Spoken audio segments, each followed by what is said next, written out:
All right, this is my top 5 films of 2022. As I usually point out, I'm pretty selective about what I go to see in the theaters.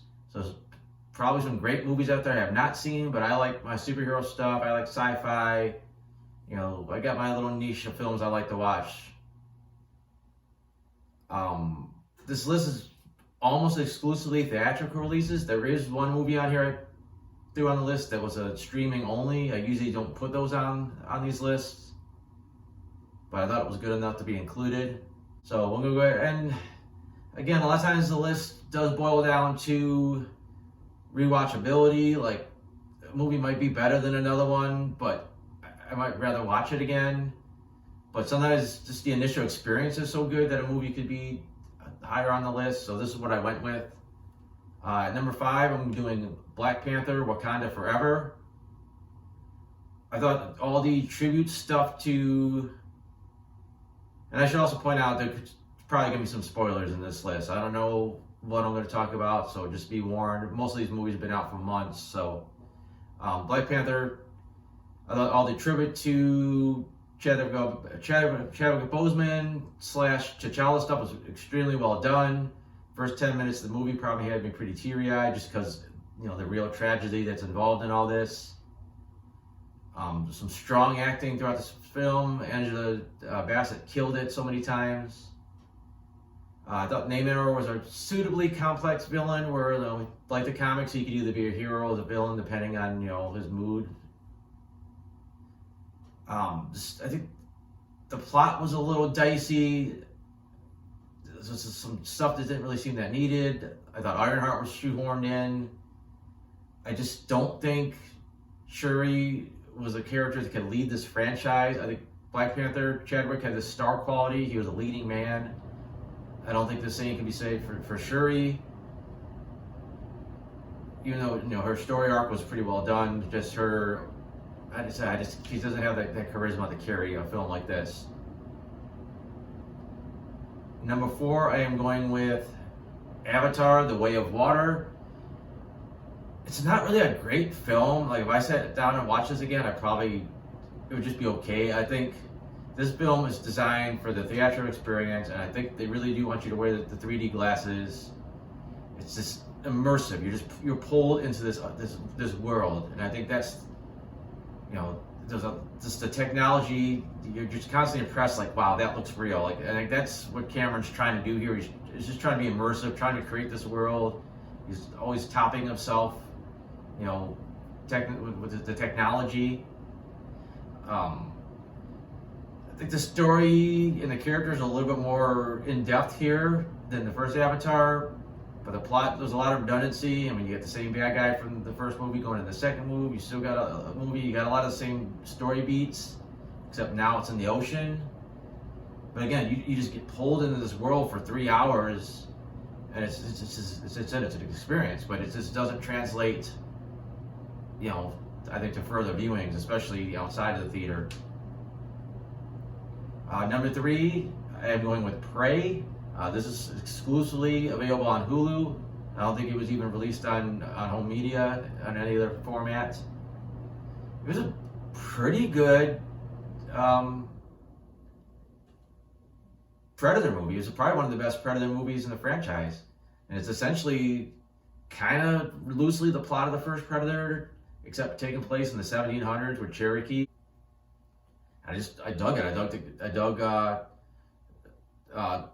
the character, journeys. I thought Amber Midthunder was really good in the role. She came off as she got the warrior stuff down. She did the emotional stuff. Thought her arc was really well handled. And just, I think downside, and I thought the action scenes were cool. They were gory. They were vicious. Just the rest of the characters were pretty forgettable. Like, your brother was kind of all right, and the dog was awesome, but the rest of the characters are just generic Cherokee warriors for the most part. You didn't have that variety and, the memorable characters of the original Predator. Number 2, I'm going with the Batman. It was a good Batman film, but there was a great film in there somewhere. I just don't think it just came together the way they wanted it to. There was some strong cinematography. The acting was good. I like there's a really grittiness, realness to it. Kind of taking that Christopher Nolan vibe of like, what if this was a real guy and they're actually taking it even a step further. There's a weird darkness. It was like almost like the movie Seven kind of mixed in with the Nolan Batman.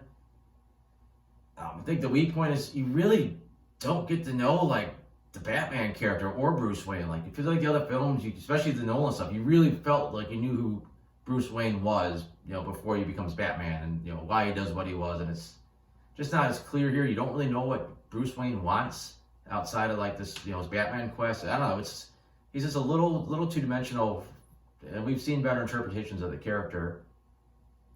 And it's a little long. There's a lot of excess stuff that could have got trimmed. I think the only real standout character was the Penguin, just because he was so, chewing the scenery every time he was on screen. But I think it was an interesting foundation for what could be a new Batman franchise. I don't know what DC's doing now with their films going forward.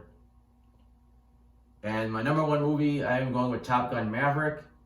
I still don't think I enjoyed it as much as most people did, but I thought it was pretty solid. I thought, really great build up to the climax. Really seeing what the mission was and what these people had to do to accomplish the mission. And all the training made you knew what tension, you knew what could go wrong. So it all, kind of had the edge of your seat watching this mission. Obviously, they're gonna succeed, but who's not gonna make it back is kind of in the back of your head. And I thought that was pretty well done. I felt the next section was kind of tacked on, after they blew up the thing and they're running around and they got to get another jet. Like, that just felt kind of tacked on. It's like, okay, this kind of keeps going. The side characters were just kind of generic, male and female models that were supposed to be airfighter pilots. Like, they were so forgettable. But, the main cast, Tom Cruise and everybody, I thought they were well done. I thought, the emotional kind of a surrogate father-son thing he had going on with Bruce was pretty well done.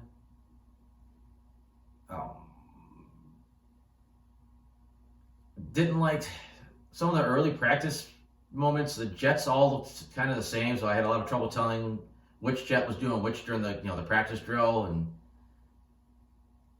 usually in the movie like this, like the secondary characters are like the underdog, and they're you want to root for them, but Tom Cruise's character is like Maverick is schooling him like every chance, so it's like, okay, I guess like it made it hard to like him or the secondary characters.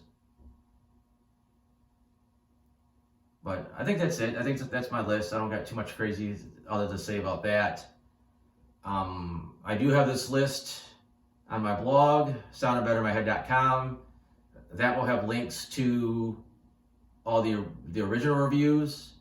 As a bonus, if you scroll down to the bottom of that page now, I did do a full review finally for Prey, so if you want some more thoughts on that, I'll have that. And then at the bottom of this, down below, I'm going to put links to the spoiler reviews I did for all these on YouTube. Except, I said, there is nothing for Prey. I didn't do a review for it. So I guess you just have to settle for what you got here and what I put in the blog. And I also have other reviews on there, TV reviews. I have my comic strip, so if you want to check that out, that's cool. Other than that, thanks for watching.